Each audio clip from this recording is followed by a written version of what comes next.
Hello guys, today I have something new for you guys. I have a collection of pistols here from World War II. They're gorgeous weapons, historic items, you know. I wanted to show them to you since I'm a military collector, you know. These are weapons from World War I or World War II. I don't have that many, but I want to show you the ones I have. Let me start by showing you this Luger. This is an Imperial Luger. It's a 1917 DWM, Deutsche Munitionenfabriken, I believe it's called. 1917, World War I. It's a beautiful rust blue, all matching. You know, the Germans, they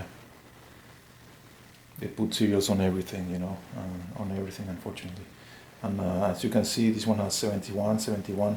All parts are hand finished to match the gun, you know, 71 and 71, you know, even the trigger, the wood grips underneath, they have the coat.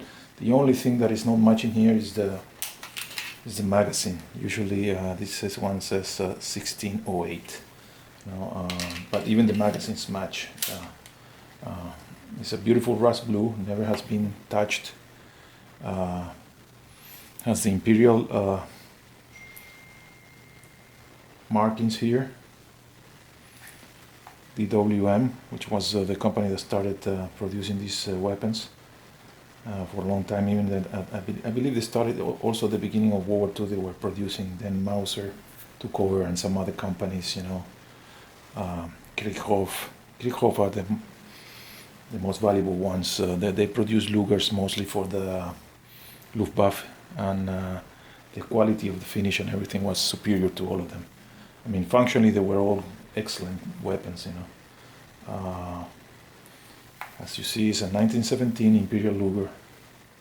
Beautiful gun, beautiful rust blue finish, European rust blue finish.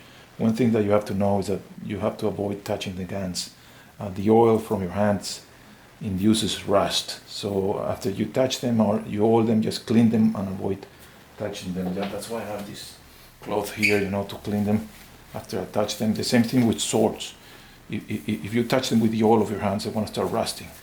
So as soon as you finish playing with them, you know, just clean them, oil them, and avoid touching them again, so they won't rust. I've seen weapons that even have the fingerprint completely rusted, you know, on top of the finish. You know, it's a pity. You know, these are very old guns. You know. The second gun I'm going to show you is a World War II Luger. I bought this Luger. This is an old matching Luger, Mauser Luger from 1941. It's what they called Black Widow. Someone gave them that name for marketing purposes, you know, and it seems to be an excellent choice, because these are the ones that sell the most, the ones with the black plastic or bakelite grips. This gun was refinished. I bought it when I bought it was chrome plated. The veterans at that time, when they brought them back, they used to chrome plate them in the port in Germany sometimes, or even when they got here. Why they chrome plated, I don't know. They said that because they were trophies, you know, and trophies are all chrome plated. They chrome plated the pistols, they chrome plated the Japanese swords, they chrome plated the Mausers, you know. From one point of view, it's very good because chrome plate doesn't rust, but the gun looks horrible. Unfortunately, I did something I shouldn't have done. I removed the chrome plating. So I removed part of the history of the weapon. You know, this is something that you shouldn't do if you're a collector of historic items. But to tell you the truth, I didn't like the chrome plating. This is an all matching Black Widow weapon.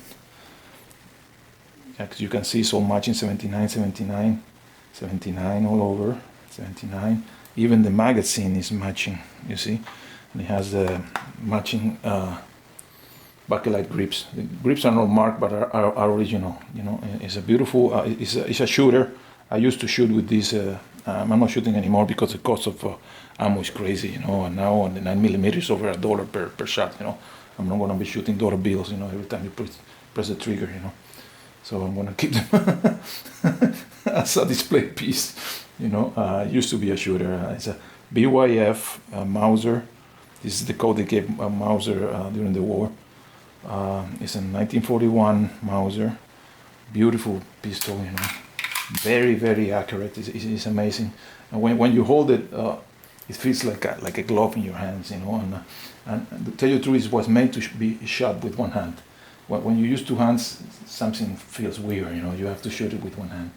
And the Germans used to shoot it with one hand, you know. You know, they used to show off a lot, you know, taking all these model-like poses when they were shooting, you know. But it's a beautiful pistol, beautiful, beautiful pistol. As I said, I bought it chrome-plated. I paid like around this. I bought it a long time ago, probably 10 years ago, and I bought it for like $1,300 because it was chrome-plated. If you buy a Luger right now, all matching Luger, Black Widow, be prepared to pay at least $3,000. You know, they're very expensive. Unfortunately, I broke the grip here. The backlight breaks very easily, you know. But as I said, this is a shooter. Since I removed the finish, you know, the finish is no longer original. Still has all the Nazi stampings, you know. You can see them all over, and all matching beautiful Luger. The gun that replaced this gun is the Mauser 38. It's this one here. This is the most accurate gun I ever shot. This is also, I believe, well, I'm not sure if CVQ is a Mauser. I'm not sure. This is also one of those codings that they gave at the end of the war, trying to confuse the Allies, you know, for bombing their factories. This is a very, very late production P38. You can see that they didn't polish it well, you know. You can still see all the rough polishing here, you know. This is the gun, I tell you, I never shot a gun that is as accurate as this one. It's amazing, it's amazing. This gun replaced the Luger P08. Also bakelite grips, I broke them also. Unfortunately, I dropped it and I broke them. It's also a shooter because it's in bad condition. But this is a beautiful, beautiful, beautiful gun. I believe it's the grandmother of the Beretta. If you see, it's an opened, has an opened recoil thing here, and the Beretta adopted the same thing. You know, the Beretta 92 and all the Berettas later. You know, this is excellent because it doesn't jump. You know, it's a beautiful gun. It's you can see they didn't even finish the polishing here. You can see this like a screw.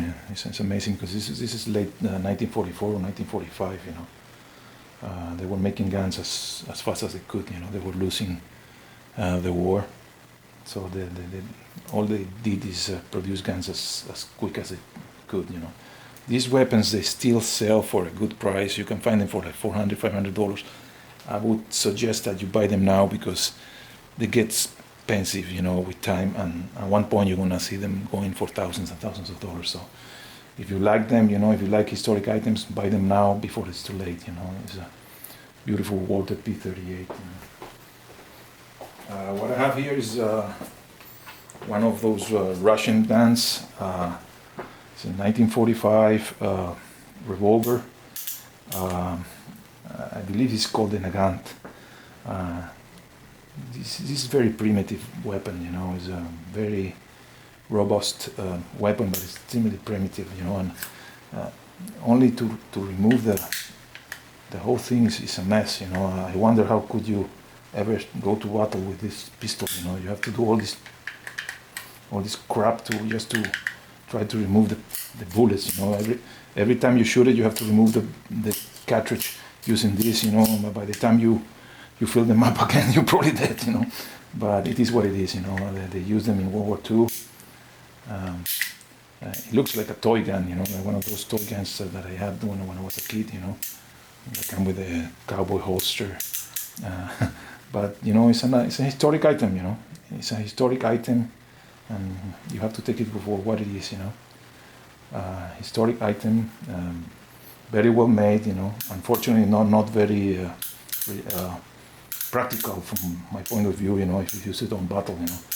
By the time you shoot, you know, and you reload, you're gonna be dead, you know, because it takes too long to be removing the cartridges with this thing here, you know. It's almost like adding the gunpowder from the top of it, you know. But it's a beautiful gun still, you know. You can get them very, very cheap, these gun revolvers. Steel, you know, they are, this is imported, who is the importer here? I cannot see the name. Well, no, I cannot see it. It's probably Century Arms, you know. Century Arms are the ones, the main importer of all weapons, you know.